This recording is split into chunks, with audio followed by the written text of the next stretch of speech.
नमस्कार, मेरा नाम सोनाली सिंह है। मैं पटना बिहार की मूल निवासी हूँ। I am currently posted as an enforcement officer in regional office Chandigarh under the ministry of labour and employment, government of India. इस इंटरव्यू के माध्यम से या फिर इसे एक इंटरैक्टिव सेशन कह लें, उसके माध्यम से मैं आपको अपने इंटरव्यू एक्सपीरियंस के बारे में बताऊँगी और इस जॉब को ज्वाइन करने के बाद as a women enforcement officer मेरे एक्सपीरियंसेस कैसे रहे हैं, वो थोड़ी बहुत कुछ चीज़ें मैं आपसे शेयर करूँ। तो फ्रेंड्स, अब हम बात करेंगे मेरे इंटरव्यू एक्सपीरियंस की। मेरा इंटरव्यू एक्सपीरियंस बहुत अच्छा रहा था। तो टू बी फ्रैंक, मैं बहुत ज़्यादा एलैबोरेट प्रिपरेशन नहीं कर पाई थी अपने इंटरव्यू के लिए। और मैंने अपने इंटरव्यू के लिए खादी कुर्ता एंड शलवार चुना था। ऑल्दो मेरे हिसाब से जब यूपीएससी जैसी रेप्यूटेड इंस्टीट्यूशन आपका इंटरव्यू ले तो ये बेहतर रहता है कि लड़कियां जो हैं, फीमेल कैंडिडेट्स हैं, वो साड़ी को तवज्जो दें। बट ऐसा कोई हार्ड एंड फास्ट रूल नहीं है। जैसे मैंने भी साड़ी नहीं पहनी थी, बट मेरे साथ जो फीमेल कैंडिडेट्स थी उन्होंने साड़ी चूज़ किया था। So as long as you are confident, I think कोई भी attire, decent attire would work. और जहाँ तक बात रही बाकी प्रिपरेशन की, उसमें भी मैं ज़्यादा नहीं प्रिपेयर कर पाई थी। बट थैंकफुली जो मेरा इंटरव्यू था that was mostly based on economics, जो मेरा बैकग्राउंड है। I am a graduate in economics, तो 80% क्वेश्चंस मुझे उससे ही पूछे थे। और कुछ नहीं पूछा। ऑल्दो मैंने अपने हॉबीज़ में भी काफ़ी कुछ लिखा था, बट वो उससे नहीं पूछा। मेरे ग्रेजुएशन सब्जेक्ट से ही ज़्यादा पूछा। और विमेन सेंट्रिक इश्यूज़ पूछे। बीइंग अ फीमेल कैंडिडेट, आप ये एक्सपेक्ट कर सकते हैं कि आपसे 2-3 विमेन सेंट्रिक इश्यूज़ और उनके सॉल्यूशंस ज़रूर पूछे जाएंगे, तो उसे प्रिपेयर करना बेटर रहेगा। जब फाइनल लिस्ट आ जाती है, जो सिलेक्टेड कैंडिडेट्स होते हैं उनका फिर मेडिकल टेस्ट होता है। मेडिकल टेस्ट एक दिन लगता है उसको करने में, बट इफ़ेक्टिवली वो 4-5 घंटों का ही काम होता है और बहुत ज़्यादा रिगरस नहीं होता है। जिस भी हॉस्पिटल में आपका मेडिकल टेस्ट होना होता है, वहाँ पे एक रिप्रेजेंटेटिव होता है जो आपको गाइड कर देगा हर स्टेप के बारे में जो मेडिकल टेस्ट में होना होता है। तो एज सच ये कोई बहुत बड़ा इशू नहीं है। 4-5 घंटे में ये फिनिश हो जाता है। मेडिकल टेस्ट के बाद फिर आपको अपने जहाँ पे भी आप गए हैं वहाँ के रिस्पेक्टिव जोनल ऑफिसेज़ में जाना होता है। जैसे कि मैं कानपुर गई थी मेडिकल टेस्ट के लिए, तो फिर मैं जोनल ऑफिस कानपुर गई थी अपने डॉक्यूमेंट वेरिफिकेशन के लिए, और ये पूरे प्रोसेस में एक दिन लगता है। ये मेडिकल टेस्ट और डॉक्यूमेंट वेरिफिकेशन के बाद फिर आपसे आपका केडर सिलेक्शन को कहा जाता है। आप अपना केडर सिलेक्ट करते हैं। एक इम्पॉर्टेंट बात जो मैं शेयर करना चाहती हूँ, please be very very careful while selecting your cadre, because EPFO जैसे काम करता है। ईपीएफओ का एक हेड ऑफिस है दिल्ली में, उसके बाद जोनल ऑफिसेज़ हैं बाकी स्टेट्स में। मोस्टली स्टेट वाइज डिवीज़न है, बट जैसे कई बार ऐसा है कि 2 स्टेट्स का एक ज़ोन बना हुआ है। जैसे पंजाब एंड हिमाचल का एक ज़ोन है, उसमें अलग अलग रीजनल ऑफिसेज़ हैं। तो आप जब अपना केडर सिलेक्ट करते हैं तो बी वेरी केयरफुल, क्योंकि जो ज़ोनल के अंदर आरओज़ होती है, रीजनल ऑफिसेज़, उसमें तो एक बार को कह के आपका ट्रांसफ़र हो सकता है, बट इंटर ज़ोनल ट्रांसफ़र जो होते हैं वो थोड़े डिफ़िकल्ट होते हैं।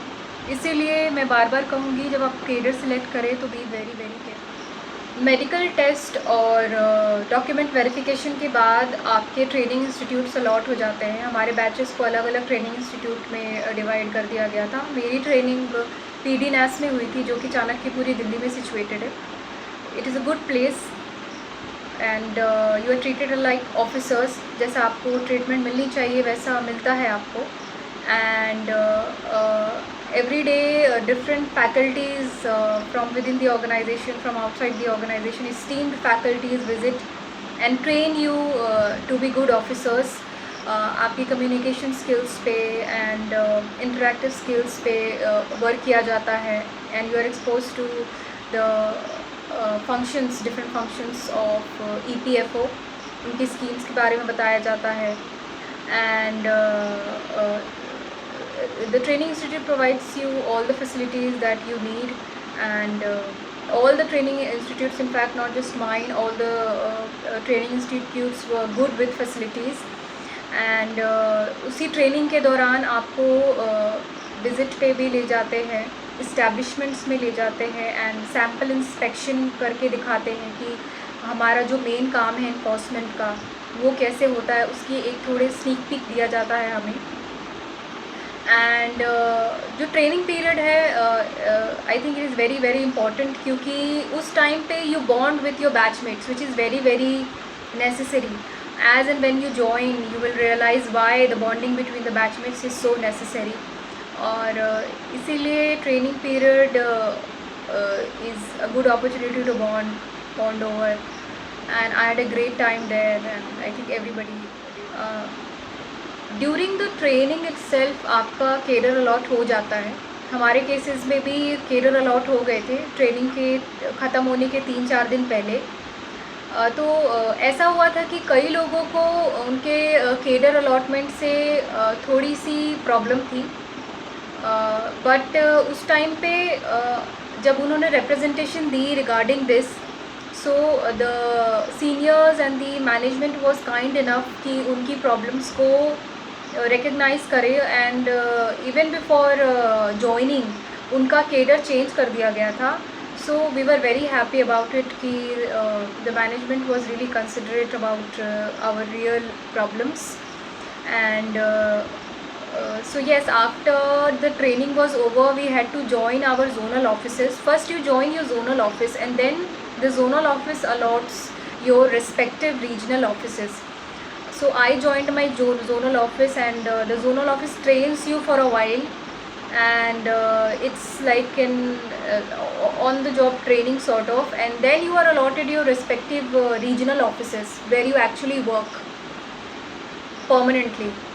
So it happened with us also, and it was a very good experience when I joined my zonal office. Our accommodations were taken care of, and other fooding and lodging were well taken care of. So EPFO is a very good department in this aspect.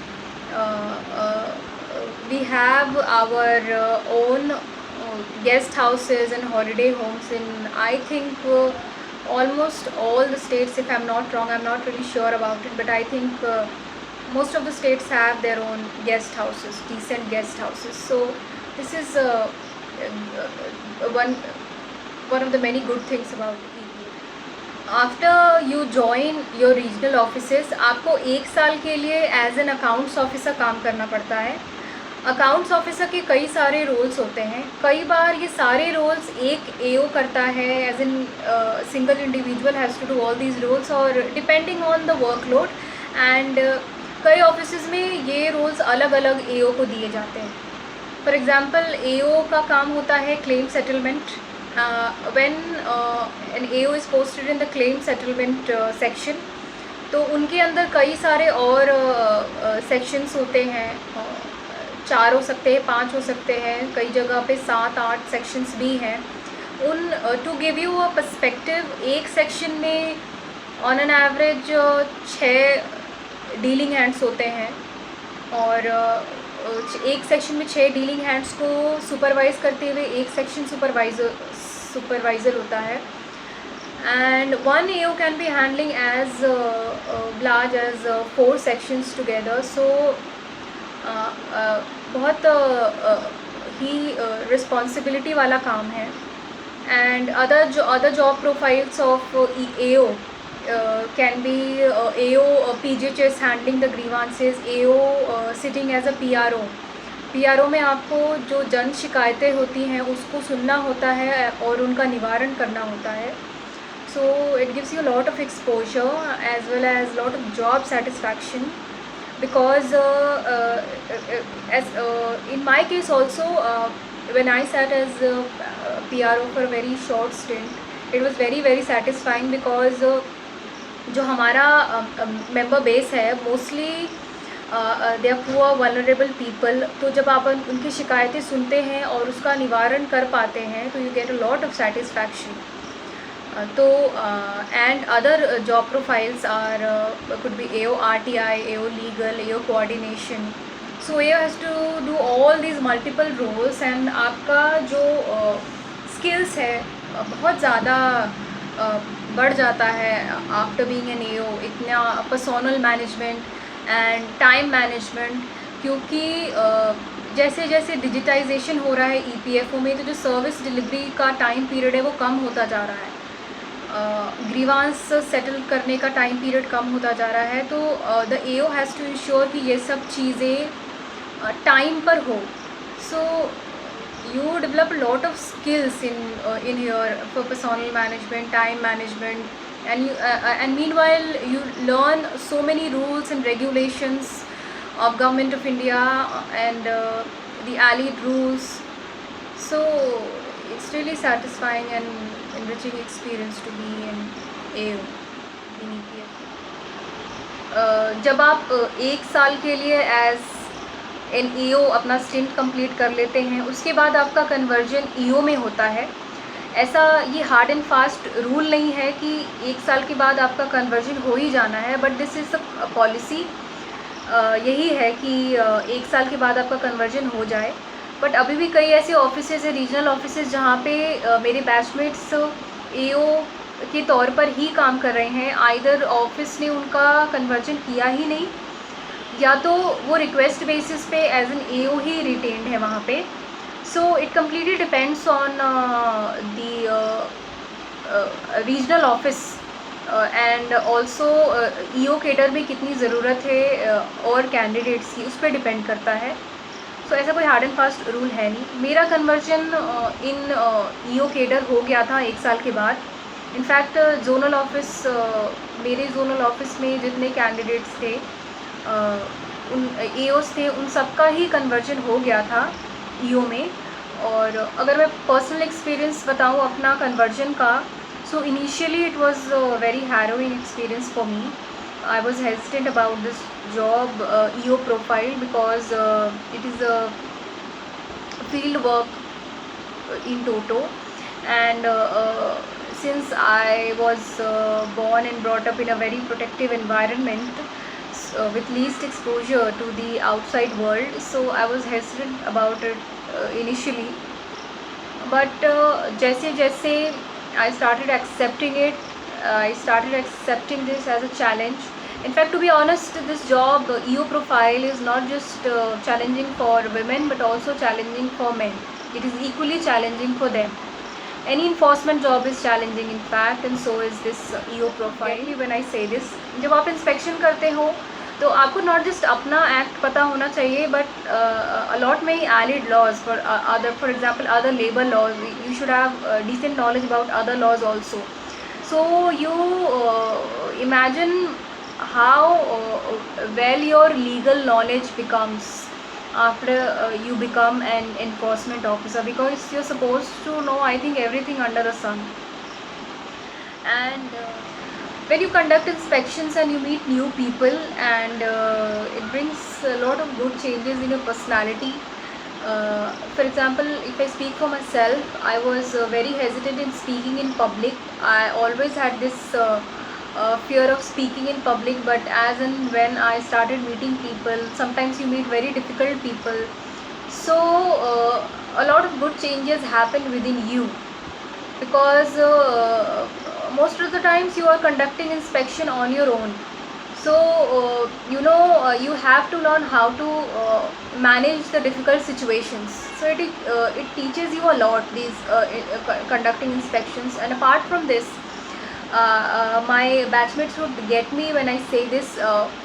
You learn so much while being an EO.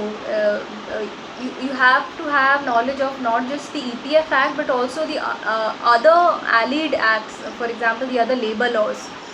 You should have a decent knowledge about it. So you read about it, and your knowledge also grows during the tenure of an EO. And your social circle grows. You meet a lot of new people and you develop contacts, and this is how your social circle grows. So I think though this job is challenging for female as well as male enforcement officer, but if you look at the pros, there are a lot of it. I think EO, like we sometimes joke also कि अगर एक बार जो EO बन गया फिर उसको किसी चीज़ से डर नहीं लगता है, because we have to see so many things good. One thing that I would like to share being a female enforcement officer is that I see a lot of change in myself. जब मैंने join किया था and अब तक बहुत ज़्यादा, I think 180 degrees का change आया है मेरे अंदर. मैं अब अपनी बात असर्टिवली कह सकती हूँ. मैं बहुत, जब आई थी आई was very shy, I had a very shy personality, I kept to myself. But especially after joining, especially after becoming an EO, there was a lot of good changes in my personality, which I feel really happy about it now when I look at it from the point of view of personality development. So I think it's a very, very good opportunity to explore your personality. The last thing that I would like to share about my experience as an enforcement officer is that it pushes your boundaries, your social boundaries, your psychological boundaries. It brings a lot of good changes in your personality, and it gives you the satisfaction of being a public servant, being a public person, being among people, listening to their problems and grievances and redressing them. And there could be no joy greater than serving your people and serving your nation. So this job gives you every bit of satisfaction as far as that is concerned, and I would like to wish you all the very best for the examination. Please keep working towards your goals, keep working hard, and you'll get through this. Thank you.